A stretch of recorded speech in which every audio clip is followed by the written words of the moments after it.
Hi, and welcome back to Rose Connections. I'm Janet Rose, and thank you so much. So many of you have been sharing these videos and reaching out to me, and I have just been felt very blessed by all of it. So thank you so much. I'm very, very grateful.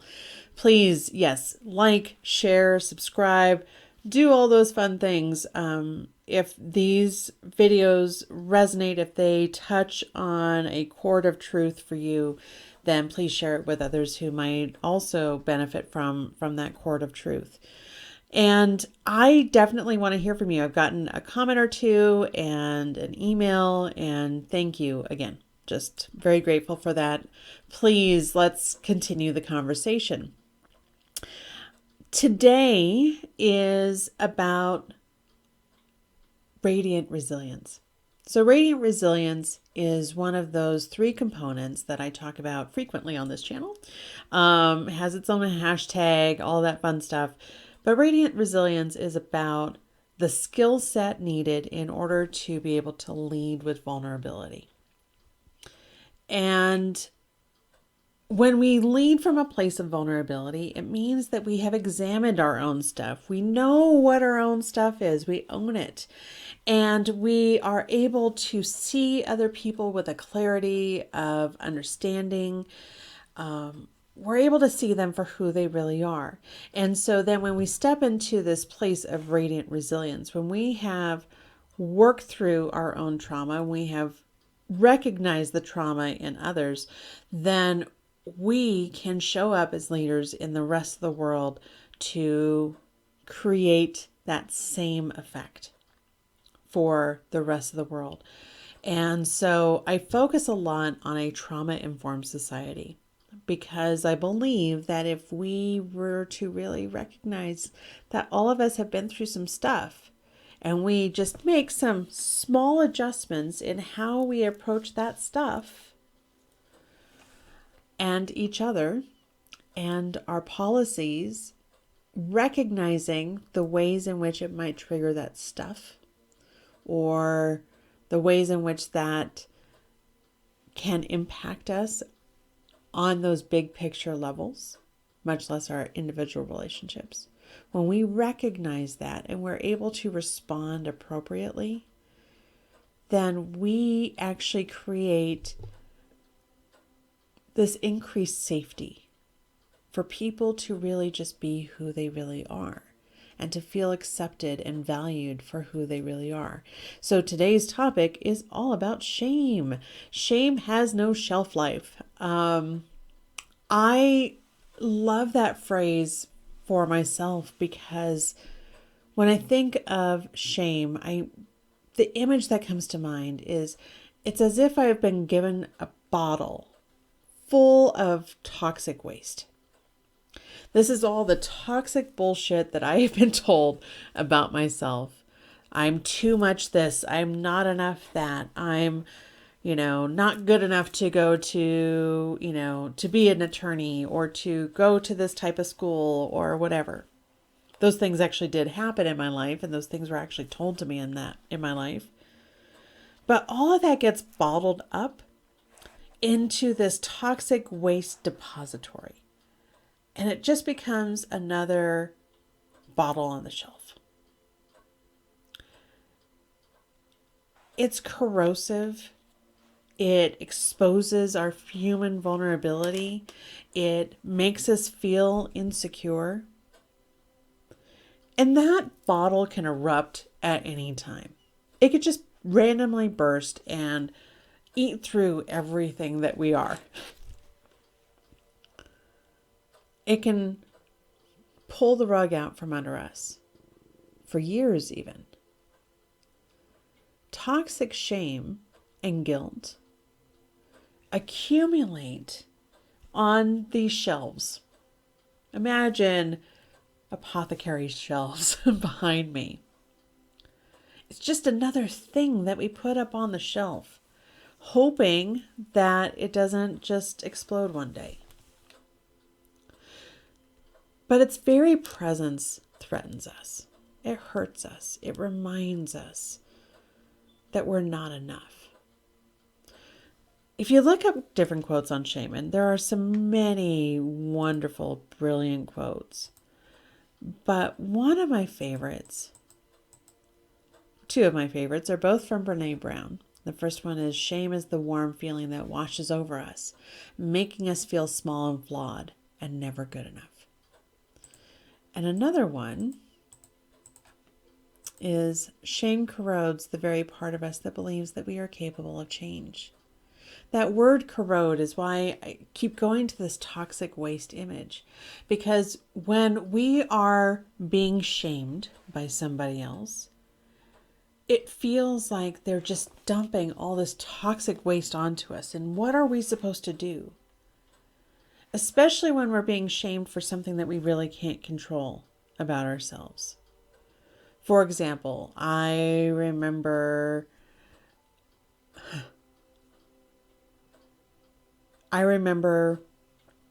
boys shaming me for, because I didn't shave today or something like that. And yet, even though I don't take a strong stance on shaving per se, like, am I not allowed to be a human girl? Like, I grow hair there. Like, there's no illusion here, right? And just because there happens to be a tiny bit of stubble here today, suddenly I'm gross. So that shame of accumulation, that accumulates, happens throughout all of our lives. We have shelves upon shelves upon shelves of precariously fragile bottles of shame, toxic waste,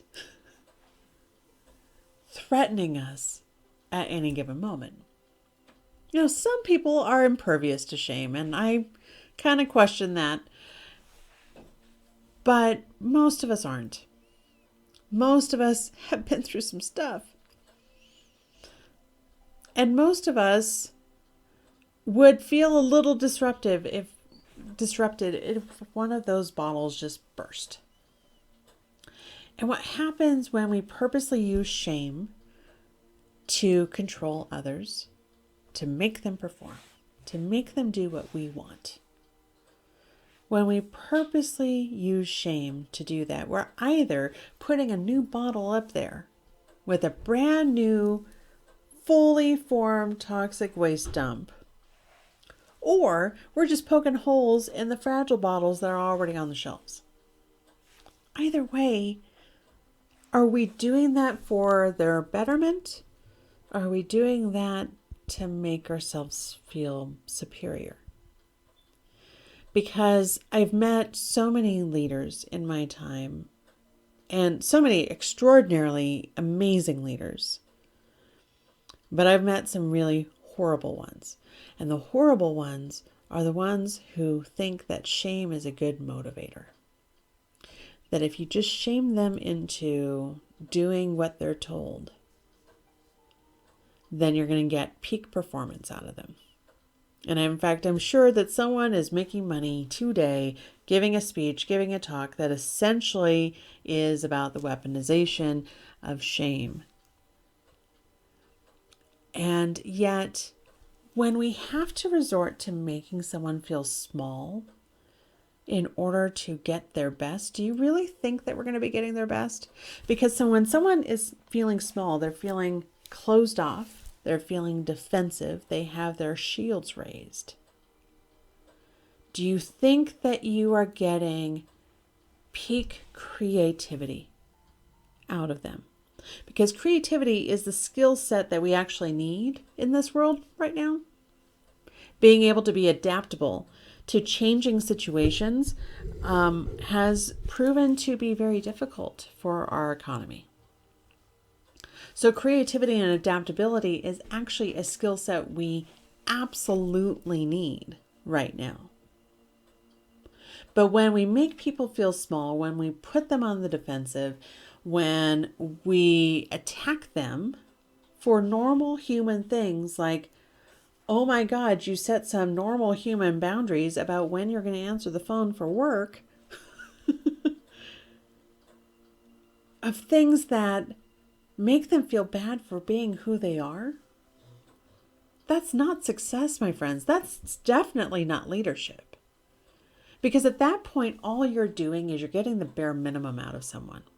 Because they're too busy spending 90% of their time just trying to feel safe in the environment that has been created out of this hostile, toxic shame dump.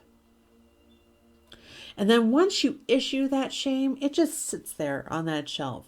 It doesn't expire. It doesn't just automatically go away. It doesn't automatically become better just because you didn't mean it that way.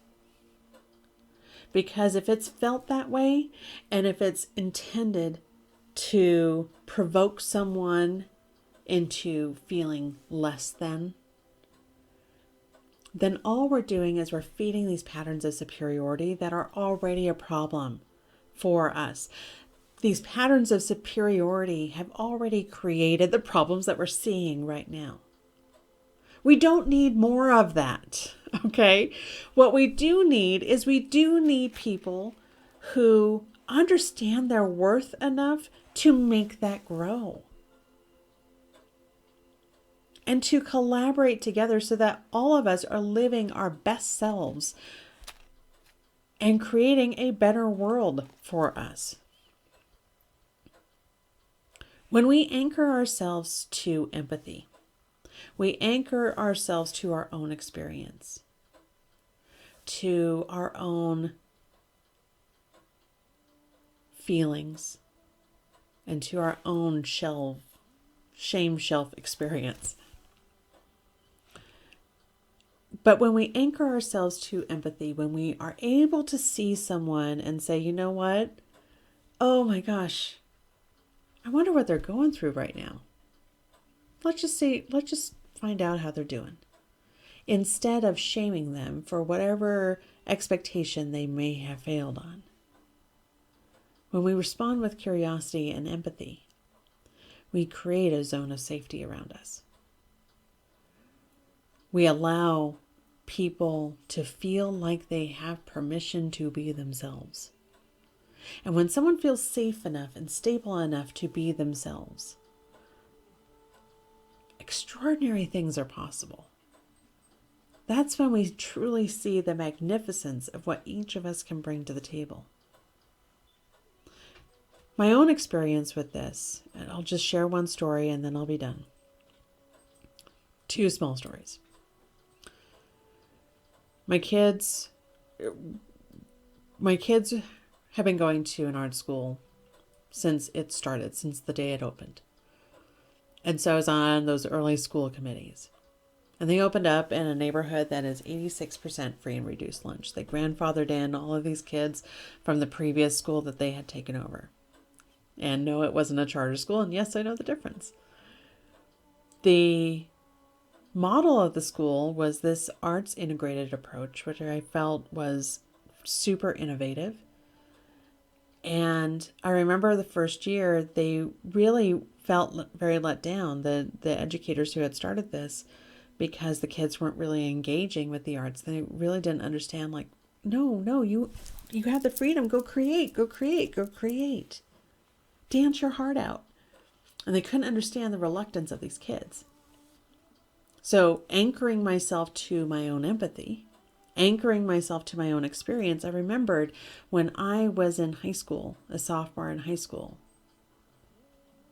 the career counselor, was meeting with every single one of us. And that career counselor sat down with me and looked at my transcript and, asked me what my goals were. And I said, I want to be an attorney and I want to do this and I want to work in civil rights law and blah, blah, blah.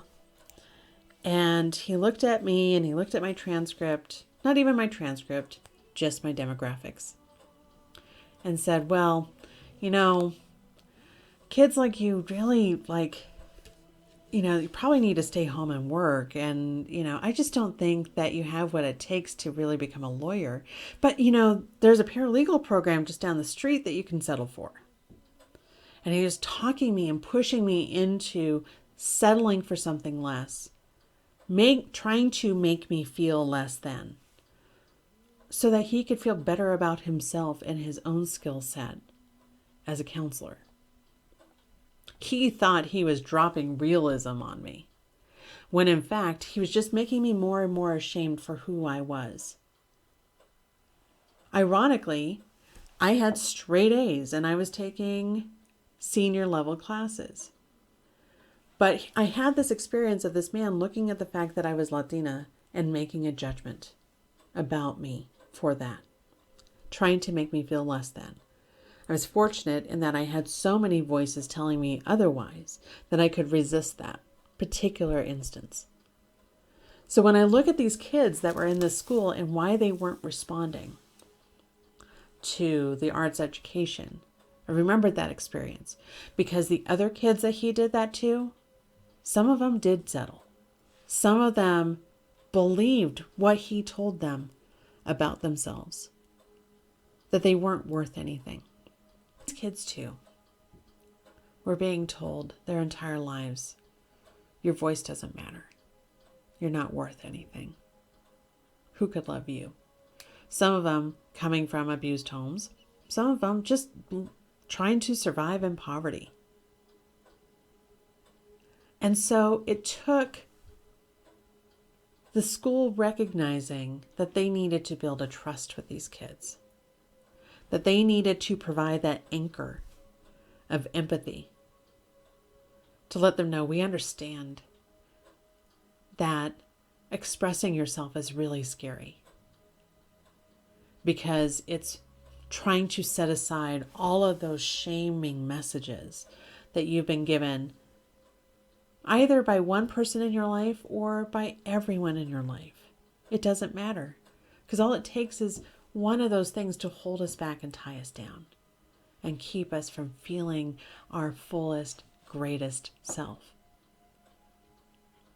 A year later, those kids who could barely bring themselves to walk across the stage, much less dance on it, a year later, they put on one of the most moving, emotional performances that I have ever witnessed. And I have seen some of the best and brightest on Broadway. I'm surrounded by infinitely talented people in my circle.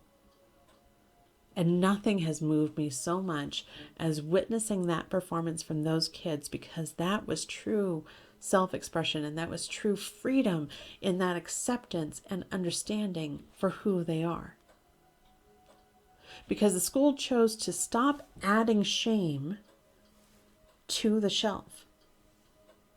And at the very least, to not poke holes in what was already there. They chose to recognize and see who these kids really were, where they really came from, and what was still so locked up inside that deserved a chance to be seen and heard. And that's all that we ask leaders to do. That's all I'm asking leaders to do, is to see and hear the people that you are working with, to really see them and stop adding to shame that other people have to carry. We all carry too much. All of us have our own shame stories. And all of us have resisted some level of shame in our lives too, because that is what resilience is. So lead with that resilience, lead with that empathy and that knowledge, creating that bubble of safety around your people so that they know that they can trust you, that you have prioritized their psychological safety to be creative problem solvers. We can build a world together if we just see one another. So thank you. I hope that that resonates with you. I'm going to be talking about shame has no shelf life for a while. I'm going to be doing it in a radical reflections video, and I'm going to do it in a relationship reboot as well. And if this topic matters to you, then stay tuned, because I'm going to be doing a trauma-informed care 101 webinar. And this is exactly what I deal with in trauma-informed care, except I connect all the dots to symptoms of trauma and things like that. So think of that shields up, defenses up, as activating trauma. And if we start thinking about it that way, when we are putting people into that position of defensiveness, then we can shift and change how we communicate and interact and collaborate together. At least that's my vision. Share your thoughts. I want to hear from you. You guys have been very wonderful, and please keep sharing the videos and subscribe, comment. Let me know what you think. And if you like this content, I am also going to be doing a very similar ebook that has a lot of these same themes and some similar imagery that I am producing, and I'm going to be providing some excerpts of that on my Patreon. So that is patreon.com/rosegoldheart. Thank you so much for joining me, and I look forward to more time together soon.